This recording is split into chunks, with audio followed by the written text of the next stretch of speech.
unpack issues such as freedom of expression and media, women and girls' rights, and the rule of law in Zimbabwe following a tumultuous post-presidential election. Thank you for joining us. Thank you so much for having me. Now, latest reports have suggested that there is a joint reaction team where the police is assisting the military, or actually the military is assisting the police in going out as a reactionary team to opposition supporters who are their human rights are being violated. There's a crackdown on these opposition parties. What can you tell us about that? Well, there is a serious challenge in Zimbabwe which has plunged the nation into a crisis, primarily because of the crackdown on the 1st of August on opposition supporters, mainly protesting in Harare over the delay in the announcement of the presidential results. So what happened was that in that crackdown, soldiers opened fire, live ammunition on protesters, killing at least 6 people on that day. And from that day onwards, there was a continuous crackdown on people around Harare in the high-density suburbs. So the challenge is that this joint program between the police and the military is not quite clear, because some of the perpetrators of the abuses are soldiers themselves. Their leadership has denied that soldiers are involved, but there are eyewitnesses, victims, who have seen soldiers in uniform abuse them, beat them up in pubs and tell them to go home. And those that shot at the protesters were soldiers in uniform using AK-47 rifles. So it's a difficult situation for the citizens to put their faith in this kind of reactionary team, which comprises people that they are also afraid of. And an additional challenge is that so far there has been no accountability. None of the soldiers has been held to account, has been arrested. The arrests that have taken place have been of protesters who have been charged with public violence. 27 of them have been bailed out and are awaiting trial. But on the side of the soldiers who are accused of killing people, no accountability, no arrest, nothing whatsoever. Now, I do know the reactionary team has asked for the public to take visual images of any crackdown on these opposition members. How, with one caveat, basically they're saying, listen, take these visual images, but don't put anyone's life in danger. Isn't that a juxtaposition in and of itself? It is, and it's very difficult for citizens under siege, running away in fear of their lives, confronted with people with guns, to even think of taking visuals. The responsibility for this kind of work lies with the security forces themselves. This is why, as human rights groups, we had said there is need for the leadership, for the head of state interim, Emmerson Mnangagwa, and his team to take responsibility. Who deploys the army on the streets? It is the president. So they have to be responsible for that. They have to ensure that there is accountability. How can soldiers open and use live ammunition on people without accountability? And this is the problem in Zimbabwe over the last years, that when security forces are concerned or are involved, there has been no accountability. They have done these abuses with impunity. So now to say to citizens, can you please take photos? I have spoken to victims who were abducted in the middle of the night by men with masks and with guns. And I've asked them, did you take any pictures? And they said, it's not possible. How do you take pictures when all you're thinking about is saving your life? One woman who had a 3-month-old baby, she was saying all she could think of about how to save her baby against these people who had come and demanding to know the whereabouts of senior opposition MDC Alliance officials. So it's a very difficult situation that can really, I believe, it is up to the law enforcement agencies to do their work and not to shift that responsibility to citizens.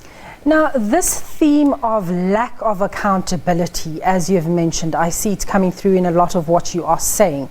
Can we now move that to the media as a whole and say that the media also limits the coverage of opposition parties? Absolutely, and in a big way. If you look at the media landscape in Zimbabwe, it's highly polarized, extremely politicized. So the state media state-controlled media, including the Zimbabwe Broadcasting Corporation and the state print media, like the Herald and the Sunday Mail, these effectively act like mouthpieces for the ruling ZANU-PF party. They are so much into propaganda that they cease to focus on factual reporting, on balanced and equal coverage. In fact, the Southern African Development Community, SADC, and the African Union, the observer missions noted a huge concern around the manner in which state media covers national political events, because for the opposition there is virtually no coverage except if it is the negative. So there is need really to focus and have a balanced coverage that is in terms of the law, in fact. So state media is violating the law of Zimbabwe by failing to give equal coverage to all political players. Now let's move our attention and let's discuss the rights of women and children. Are there access to justice for women and children? Because as we know, reports have suggested that women and children do not have access to justice in Zimbabwe. What's your take on that? It's a big challenge given the highly patriarchal nature of the Zimbabwean society. In terms of access to justice, not only that women and children are on the receiving end of violence. For example, if you talk of political violence, if you talk of rape as a weapon used by politicians, it is women and girls who are on the receiving end. But also, the laws there and the perception around culture is such that it constrains women's rights in terms of, for example, access to land and property, ownership, and women are often dispossessed at the point of inheritance when the husband dies. So it's a huge challenge, not only in terms of the existing laws, but also in terms of the practices that are entrenched that take women's rights away, even though on paper the Constitution might actually otherwise provide for equality nominally. In reality, we are far from there in terms of what's happening in Zimbabwe. Now let's speak about the rule of law. We do know that Zimbabwe has signed various treaties where they have international obligations to be able to adhere to human rights. It appears that in some instances this has not happened. How does this affect the rule of law? What impact does it have? Well, here we have a very delicate situation. Remember that Zimbabwe has come from the military coup of November 2017 that removed Robert Mugabe and replaced him with Emerson Mnangagwa. And repeatedly, Mnangagwa had said Zimbabwe is now in a new dispensation. And we had viewed the elections in 2018 as a key benchmark for a measurement of respect for the rule of law. To say that if those elections are held within a framework of peace, are credible, are free and fair, then there is a confirmation that there is respect for the rule of law.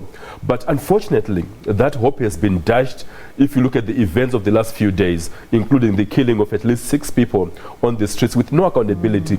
So now it is a serious task for Mnangagwa and the government of Zimbabwe to demonstrate that they are respectful of the rule of law. I will give you another example. Former Finance Minister Tendai Biti of the opposition MDC Alliance fearing for his life. Fearing for his life. He fled to Zambia, and at the Kirundi border post, Zimbabwe state agents pursued him onto the Zambian soil and tried to arrest him, and then they had to prevail on the authorities in Zambia to deport Tendai Biti back to Harare. And that does not look well at all. In terms of the optics, it's very bad for the image of the country.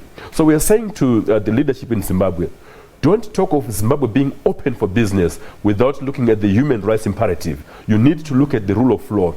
You must demonstrate that you are prepared to be a respectable member of the human rights and international community. That is very important. Thank you so much. That was Dewa Mavhinga, senior researcher at Zimbabwe's Southern African Human Rights, unpacking human rights issues in Zimbabwe, stating that the leadership have to be held accountable. Thank you so much for joining us.